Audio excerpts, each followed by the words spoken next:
Hi there, welcome to my channel. It's time for my very first reading vlog. I'm going to be reading, or rereading actually, Percy Jackson and the Olympians, The Lightning Thief. This is book one. This is a library copy. I should get a couple hours of reading. So I read this book, I want to say sophomore or junior year of high school. I'm turning 29, so that was quite some time ago. And I think when I was a sophomore or freshman in high school is when the very first Percy Jackson film came out with Logan Lerman. And I went to see it with my friends, and it was such a wholesome time. And at that point I hadn't read the first book yet, so it was very interesting to be with someone who did read the first book and to see how we both enjoyed the movie. I really loved the first one. I thought the second one was trash. We're gonna discuss all that after I read a little bit more. I think I'm up to page 20. So I'm going to read a little bit more, then I'm going to start getting ready, and we're going to talk. I blow dried my hair, now I just have to straighten it, but I'm going to do my eye makeup first before I get started on that. But if you've never heard of Percy Jackson, it's basically the story of this kid named Percy Jackson,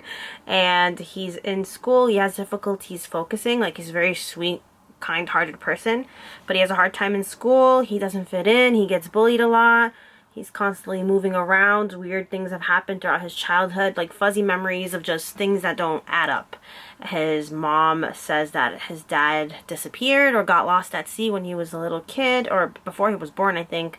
And basically, Percy just has his mom and an annoying stepfather who is kind of verbally abusive. And then at some point, Percy Jackson gets sent to a half-blood camp, and that's where he discovers that he is half human, half god. He is a demigod. Not only is his dad a god, his dad is Poseidon, and now he is trying to unravel family secrets while also solving a mystery, while also being in a camp full of kids that also have special abilities and have some kind of ancestry with the gods and all this stuff. It's a really fun book. I'm having a good time rereading it. It's been a long time since I've read it, and I only read it once, and I read it very quickly. All of them have kind of blurred, but each one has, like, the story just builds up on itself, and you get to learn about all these different gods and titans, and that to me was really fun when I first read it, because I don't really know a lot about Greek mythology, and I remember reading the books and then being intrigued by it, and then going online to like find more information about each god and all these stories that all have these interesting lessons. It brings back a lot of memories, a lot of fuzzy memories, because like I mentioned earlier, I went to see the movie when I was in high school with my friend. I know they aged up the characters a little bit in that one, and the love interest, the girl, I forgot the actress's name, was a little bit older than Logan Lerman, who plays Percy Jackson in that film. But I remember really loving it and thinking it was fun and enjoying having some wholesome adventures at a theater at that age. When I didn't get to read that much, I stopped right where Percy arrives at the camp, and he's just trying to figure out why he's there, what's going on, what happened to his mom, stuff like that. So it's very action-packed. I'm probably gonna try to read one a month, like a Percy Jackson book a month, so I don't go through them too quickly, because they are middle grade. They're pretty fast reads, but I want to be able to really digest each one, so that way they're not all blurred together, because I find that's been happening a lot lately with a lot of books that I read from my childhood. I would have loved to have read Percy Jackson when I was a little bit younger. I was always on the hunt for something similar to Harry Potter, because I loved Harry Potter growing up. That was such an immersive experience where it just feels so real, and the magic system and everything, it's like you're just in it. I was in high school when like Hunger Games came out, when Twilight came out, when Divergent, I used to love Divergent, not the movies, just the books. The Mortal Instruments had a special place in my heart. I absolutely love the Mortal Instruments. I love the Infernal Devices. And then after that, I kind of lost track of everything Cassandra Clare does. I know she's a bit problematic. I know the writing to me is not as good as it was when I first read it as a 16-year-old. I was obsessed with Jace. I was obsessed with Clary. And now when I did try rereading it a couple years ago, it's not the same. It doesn't hold my attention in the same way.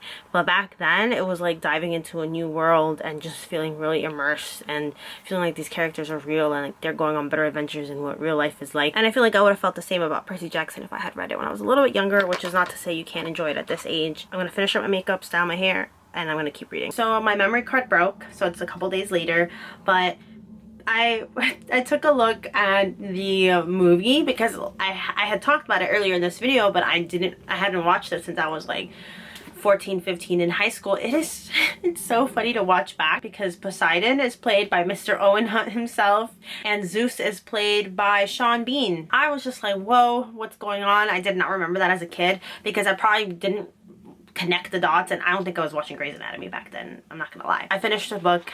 So good. It's like 300 and something pages. So 100 pages in, Percy Jackson finally gets his quest, which relates back to the title and it explains it. It's the lightning thief, and basically someone has stolen Zeus's very important lightning bolt weapon thing, and Percy Jackson is kind of getting blamed for it. So he goes on this journey after just recently learning that he is a demigod. He goes on the journey to get the bolt and to also try to save his mom.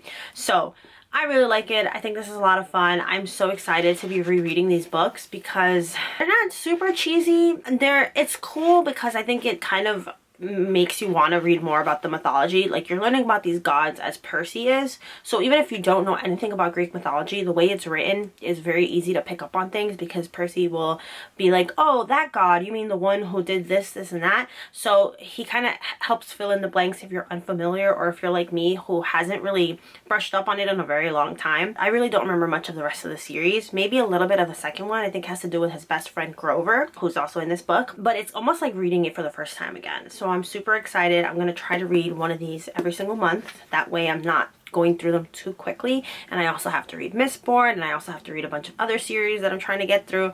So Percy Jackson and the Lightning Thief is a fun read, even if you're already an adult, or if you're middle grade, or if you're in elementary school. I think this is the perfect series to grow up with. I really wish I had read it when I was much younger. I think I would have really enjoyed it because I don't know if I mentioned it before, but I've always tried to find something to kind of fill in the gap that Harry Potter gave, where it's just a huge world building, but it's still centered around kids or teens or preteens in this case, because you get to watch them grow up throughout the series, and I really enjoy aspects like that. But anyway, if you made it to the end of this video, thank you so much for watching. I really, really appreciate it. Let me know what you're reading down below, and until next time, bye.